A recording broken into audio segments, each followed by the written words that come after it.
भगवद गीता का 14वां अध्याय गुणत्रय विभाग योग कहलाता है। इसमें भगवान श्री कृष्ण अर्जुन को बताते हैं कि संपूर्ण संसार 3 गुणों सत्व, रज और तम के प्रभाव से चलता है। ये तीनों गुण प्रकृति में निहित है और जीवात्मा को बांधते हैं। 3 गुणों की उत्पत्ति और प्रभाव। श्री कृष्ण कहते हैं कि मैं ही वह परम कारण हूँ जिससे सब प्राणी उत्पन्न होते हैं। मेरी माया के अंतर्गत यह सृष्टि चलती है और यही माया 3 गुणों से बनी है। सत्व गुण शुद्धता, प्रकाश, ज्ञान। यह मनुष्य को ज्ञान, शांति और सुख की ओर ले जाता है। इसमें रहने वाला व्यक्ति संतुष्ट, संयमी और कर्तव्यनिष्ठ होता है, परंतु यह भी बंधन का कारण है क्योंकि सत्वगुण वाला व्यक्ति सुख और ज्ञान के प्रति आसक्त हो जाता है। रजगुण क्रियाशीलता, कामना, इच्छा। यह व्यक्ति को कर्म करने, भोग की इच्छा और फल की आसक्ति में बांधता है। रजोगुणी व्यक्ति हमेशा कुछ पाने की लालसा में रहता है और उसके मन में बेचैनी बनी रहती है।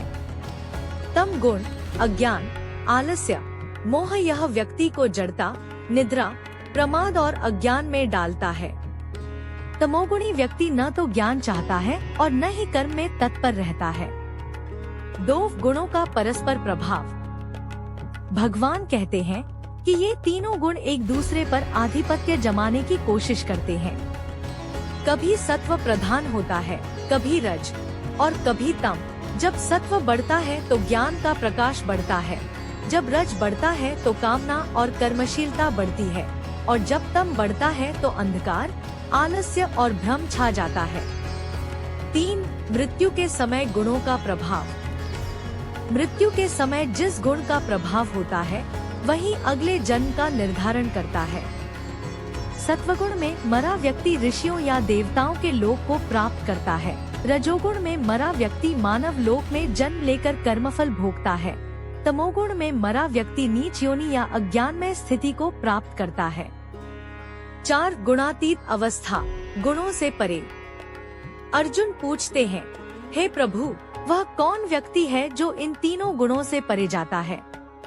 भगवान कहते हैं, जो व्यक्ति न तो किसी गुण की वृद्धि में आनंदित होता है, न कमी में दुखी, जो सब गुणों को समान दृष्टि से देखता है, जो सुख दुख, मान अपमान, मित्र शत्रु, सफलता असफलता में समान रहता है, वही गुणातीत कहलाता है।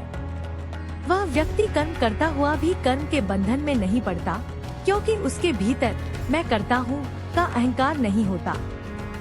5 गुणातीत व्यक्ति की पहचान। ऐसा व्यक्ति अपने भीतर स्थित रहता है, आसक्ति, मोह और इच्छा से मुक्त होता है, सभी प्राणियों को समान दृष्टि से देखता है, आत्मा को ब्रह्मा में एकाकार जानता है। भगवान अंत में कहते हैं कि जो व्यक्ति भक्ति के माध्यम से मुझ में अडिग रहता है वह गुणों से ऊपर उठ जाता है और ब्रह्म भाव को प्राप्त करता है। संक्षेप में सार, यह अध्याय सिखाता है कि मनुष्य को सत्व, रज और तम, इन तीनों प्रकृति गुणों को समझकर उनसे ऊपर उठने का प्रयास करना चाहिए। सच्चा योगी वही है जो गुणों से परे जाकर परमात्मा में लीन हो जाता है।